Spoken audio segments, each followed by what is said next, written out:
शहर का एक भीड़भाड़ वाला चाय का स्टॉल। आसपास से लोग जा रहे थे। वाहनों के हॉर्न की आवाजें आ रही है। एक तरफ अन्नू, मुन्नू और लड्डू एक बेंच पर बैठकर चाय पी रहे हैं। बगल में मेज पर दो संदिग्ध व्यक्ति धीरे से कुछ बातें कर रहे थे। अरे अन्नू, इस शहर में जेब काटना तो बहुत मुश्किल हो गया है यार। सब लोग फोन में डूबे रहते हैं, कोई अपना पर्स बाहर ही नहीं निकालता है। ऐसे ही चलता रहा तो हमें एक वक्त की रोटी मिलना भी मुश्किल हो जाएगा।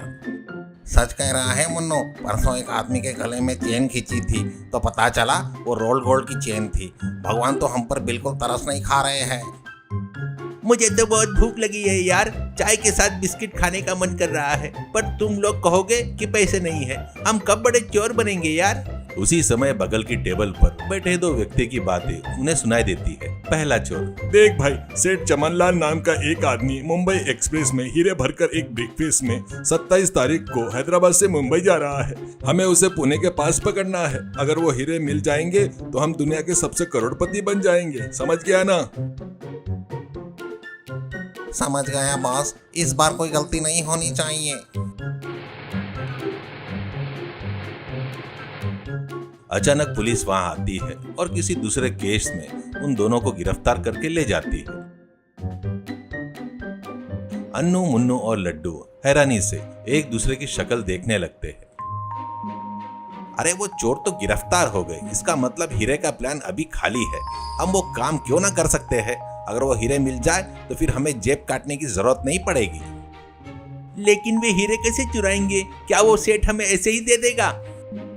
तभी एक आदमी सिर पर टोकरी रखे हलवा ले लो बाबू, हलवा ले लो, चिल्लाता वहां से गुजर रहा था। उसे देखकर अन्नू की आंखें में चमक आ जाती है। मिल गया रास्ता। ओए मुन्नो, हम हैदराबाद में ट्रेन में चढ़कर उस सेठ के बगल में बैठ जाएंगे। पुणे स्टेशन आते ही हम में से एक को हलवा बेचने वाले का भेष बनाना चाहिए। उस हलवे में नींद की गोलियां मिलाकर सेठ को दे देंगे। वो उसे खाकर जैसे ही बेहोश हो जाएगा, हम उसका ब्रीफकेस लेकर भाग जाएंगे। अरे वाह यार, क्या गजब का प्लान बनाया यार। लेकिन वो हलवा बेचने वाला कौन बनेगा? उस सेठ के बगल में कौन बैठेगा? और कौन? तू ही वो हलवा बेचने वाला बनेगा। हम दोनों सेठ के बगल में बैठ जाएंगे। मैं हलवा बेचने वाला? मेरी इज्जत का क्या होगा? अगर मैं बड़ा चोर बनना चाहूँ तो क्या मुझे सड़क पर हलवा बेचने के लिए कहोगे? मैं नहीं बेचूंगा, बिल्कुल नहीं बेचूंगा। अरे लड्डू, करोड़ों मिलेंगे यार। अगर तो हलवा नहीं बेचेगा तो तुम्हें हीरे का एक टुकड़ा भी नहीं देंगे। और तो और 27 तारीख को बेचेंगे तो सबको शक हो जाएगा। इसलिए तुम्हें 4 दिन पहले ही पुणे स्टेशन पर हलवा बेचने की प्रैक्टिस करनी होगी। हे भगवान, 4 दिन? मेरी किस्मत ही खराब है। ठीक है, हीरे के लिए ये बेइज्जती सह लूंगा मैं। पुणे रेलवे स्टेशन का प्लेटफॉर्म, कड़ी धूप। लड्डू सिर पर हलवे की बड़ी टोकरी रखे स्टेशन में घूम रहा होता है। उसके चेहरे पर चिड़चिड़ापन और भूख साफ दिखाई दे रही थी। हलवा ले लो बाबू, हलवा, टेस्टी टेस्टी हलवा। अरे बाप रे, गला सूख रहा है। इस पुणे के लोगों को क्या हो गया है? एक आदमी भी हलवा नहीं खरीद रहा है। सुबह से घूम रहा हूँ, 1 रुपया भी नहीं मिला। लड्डू टोकरी को नीचे रखकर एक कोने में बैठ जाता है। हलवे की महक से उसे भूख लगने लगती है। मुझे तो वैसे ही भूख लग रही है। इस अन्नू ने बिना नींद की गोलियों वाला हलवा बेचने के लिए कहा है। ये कोई नहीं खरीद रहा है। शाम तक तो ये खराब ही हो जाएगा। खराब होकर फेंकने से अच्छा है कि मैं खा लूं। एक टुकड़ा खाने से क्या घाटा होगा? लड्डू एक टुकड़ा खाता है। उस स्वाद में वो खो जाता है। अरे वाह, कितना स्वादिष्ट है, इतना अच्छा है। फिर भी लोग क्यों नहीं खरीद रहे हैं? खैर, वो नहीं खरीदेंगे तो मेरा क्या, मैं ही खा लूंगा। पैसे तो वैसे ही नहीं आएंगे, कम से कम पेट भरेगा। उस कंजूस अन्नू को पता चलेगा तो मुझे मार डालेगा, पर वो याद थोड़ी ना है। लड्डू लालच में आकर अन्नू से छुपकर एक के बाद एक हलवा खाते रहता है। ऐसे ही 3 दिन बीत जाते हैं। हर दिन हलवा बेचने से ज्यादा उसने खुद ही खा लिया था।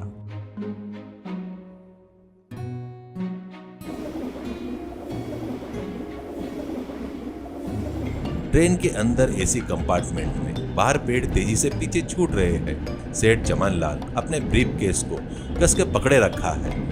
अन्नू और मुन्नू उसके सामने वाली सीट पर छुपकर कुछ बातें कर रहे थे। अरे नमस्ते सेठ जी, आपका ब्रीफकेस तो बहुत अच्छा है। लगता है इसमें कोई कीमती चीज है जो इतने कसकर पकड़े हुए हो। हाँ, इसमें मेरी जान है बाबू।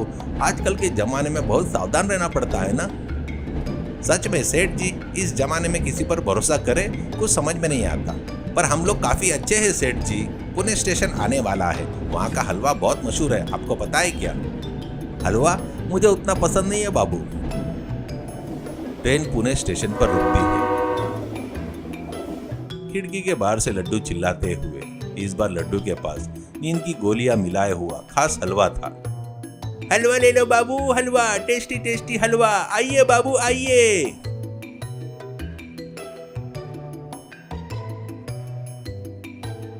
अरे हलवा वाले लड़के, इधर आ।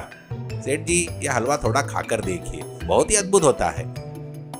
चमनलाल लड्डू को घृणा से देखते हुए, अरे छीची, क्या है ये लड़का इतना गंदा लग रहा है। मुंह धोने के लिए पानी नहीं क्या तेरे पास? तुम्हारे जैसे गंदे लोगों के पास से मैं हलवा नहीं खाता, जा भाग यहाँ से।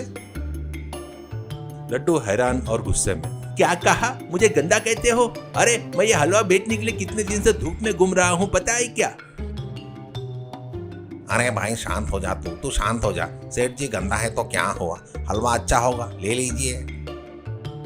बिल्कुल नहीं, इतने गंदे इंसान से मैं कुछ नहीं खरीदूंगा। क्या पता यह हलवा बेच रहा है या गंदगी।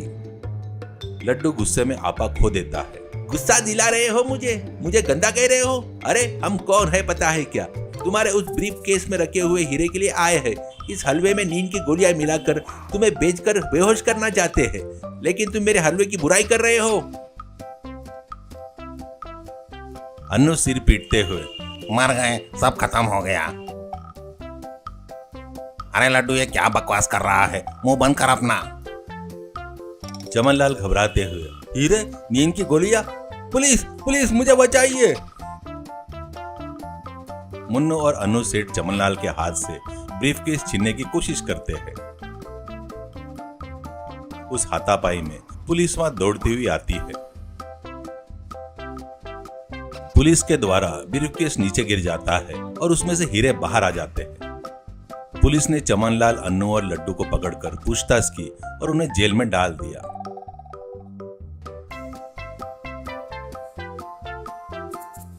एक बड़ा जेल का अहाता, कड़ी धूप पड़ रही थी। तीनों चोर आसपास में लड़ते हुए, सेठ रोते हुए पत्थर तोड़ रहा होता है। कहानी की सीख, अत्यधिक लालच हमेशा विनाश का कारण बनता है। चोरी से कमाए गए करोड़ों रुपए जेल की सजा देते हैं, सुख नहीं देते। हमारे काम के प्रति समर्पण होना चाहिए, लेकिन अगर वह गलत रास्ते पर है तो परिणाम ऐसा ही होगा। बिना आग के धुआं नहीं उठता और बिना ईमानदारी के सफलता नहीं मिलती।